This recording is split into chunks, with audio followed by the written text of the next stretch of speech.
सावन मास की कथा। एक समय की बात है, एक गांव था। उस गांव में एक गरीब बूढ़ी माँ अपने बेटे के साथ रहती थी।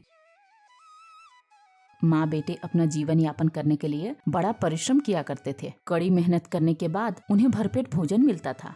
एक बार बूढ़ी माँ के मन में विचार आया कि अब उसका बेटा विवाह के योग्य हो गया है, अब उसे अपने लिए कोई सुशील बहू ले आनी चाहिए। कुछ समय बाद ही बूढ़ी माँ ने एक सुंदर गुणवान कन्या से अपने बेटे का विवाह करवा दिया। वह कन्या रूपवती होने के साथ साथ गुणवान भी थी। वह कन्या प्रतिदिन ब्रह्म मुहूर्त में उठ जाती थी, तत्पश्चात साफ सफाई करती, स्नान आदि करके पूजा पाठ करती और उसके बाद ही भोजन पकाती थी। वैसे बहू पूजा तो सभी देवी देवता की करती थी, पर महादेव के प्रति उसकी बड़ी श्रद्धा भावना थी। विवाह के कुछ समय बाद जब श्रावण का मास आया तो बहू ने अपने सास से कहा, माँ जी, श्रावण का महीना शुरू हो गया है। मेरी बड़ी इच्छा है कि मैं श्रावण मास में भोलेनाथ को जल अर्पित करूं तथा उनकी पूजा अर्चना करूं। तो इस पे सास कहती है, अरे बहू, तुम घर पे पूजा पाठ कर तो लेती हो, अब मंदिर जाने की क्या आवश्यकता है? मंदिर जाने से केवल समय की बर्बादी ही होती है। जब तक मंदिर जाओगी और पूजा पाठ करके लौटोगी तब तक तो घर का सारा काम काज कर लोगी। यह बात सुन बहू उदास हो गई और घर के कामकाज में लग गई। उस रात उसने भोजन भी नहीं किया। अगले दिन सवेरे खाना पकाने के लिए बहू गगरी लेकर पानी भरने जलाशय के पास जाती है। जलाशय के पास दोनों गगरी को भरती है। अभी वह घर जाने के लिए विचार विमर्श कर ही रही होती है कि एक महिला सुंदर बांस की डाली में फूल, धूप, दीप, बेलपत्र, भांग, धतूरा इत्यादि लेकर जाती दिखाई देती है। उसके पीछे फिर से दो महिला सब पूजन सामग्री लेकर कहीं जाती दिखाई देती है।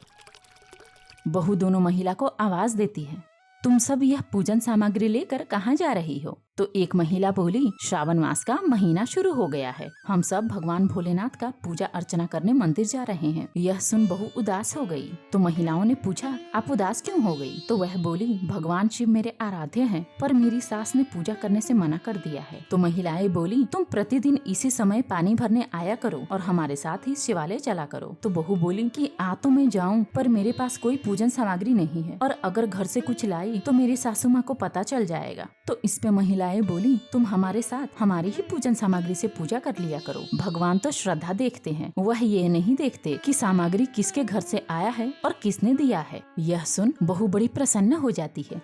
अब बहू पानी भरने के लिए प्रतिदिन गगरी लेकर आती है और उसे जलाशय के पास छोड़ महिलाओं के साथ शिवालय चली जाती है। अब बहू प्रतिदिन भगवान भोलेनाथ की पूजा करने लगी। पूजा प्रार्थना करते समय वह मन में हमेशा क्षमा मांगती कि हे ईश्वर, मुझे क्षमा करना, मैं अपनी सास से झूठ बोलकर पूजा करने आती हूँ। क्षमा याचना करते हुए वह पूजा करती। वह पूजा के पश्चात गगरी भर के घर लौट जाती थी। सास को इसके बारे में कुछ भी जानकारी नहीं होती है। ऐसा करते करते एक मास बीत जाता है। बहू अब विचार करने लगी कि कल तो मास का अंतिम दिन है। कल तक तो दूसरों की सामग्री से ही पूजा करती रही, परंतु कल मुझे कुछ अपना शिव जी को अर्पित करना होगा। अगले दिन बहू अपने नाक से नथ उतार कर उसे धोकर शिव जी को अर्पित कर देती है। जब उस दिन वह घर लौटती है तो सास से नजरें बचाते हुए सारा काम करती है। सवेरे से सांझ हो जाता है, तब जाकर सास की नजर बहू के नाक पर पड़ती है। तो सास पूछती है, अरे बहू, ये तुम्हारे नाक की नथ कहाँ गई? अभी सवेरे जब तुम उठी थी तब तो यह तुम्हारे नाक में ही थी। तो बहू घबराते हुए बोली, माँ जी, मैंने गोबर के उपले बनाए थे दिन में, शायद वह वहीं गिर गया होगा। तो सास कहती है, ठीक है बहू, जाओ सब गोबर के उपले उठा कर लाओ, अगर दोनों मिलकर ढूंढेंगे तो नथ अवश्य ही मिल जाएगा। बहू डरे हुए मन से उपले लेने जाती है और मन में भोले भंडारी का नाम जपती है कि हे प्रभु, आज मेरी लाज रखना, मैं तो अपने माँ जी से झूठ बोल रही हूँ। वह सारे उपले टोकरी में भरकर रसोई में पहुँचती है। जब सास उपले तोड़ती है तो उसमें से नथ निकल आता है। सास और उपले तोड़ती है तो उसमें से और नथ निकल आता है और ऐसा करते करते कटोरी भर जाती है। यह देख सास आश्चर्य में पड़ जाती है। अरे बहू, ये कैसी माया है? तेरा तो एक ही नथ खोया था, यहाँ तो सब उपलों में से एक एक नथ निकल रहा है। तो इस पे बहू अपने सास को सत्य बता देती है कि उसने अपना नथ भोले बाबा को अर्पित किया था। तो सास कहती है, अगर प्रभु को जल अर्पित करने का इतना महिमा है तो क्यों ना अगले वर्ष से हम दोनों सास बहू श्रावण मास का व्रत तथा पूजा पाठ किया करेंगे। अगले वर्ष जब सावन मास आता है तो दोनों सास बहू मिलकर पूजा पाठ करती हैं। पूजा पाठ के प्रभाव से घर धन धान्य से भर जाता है।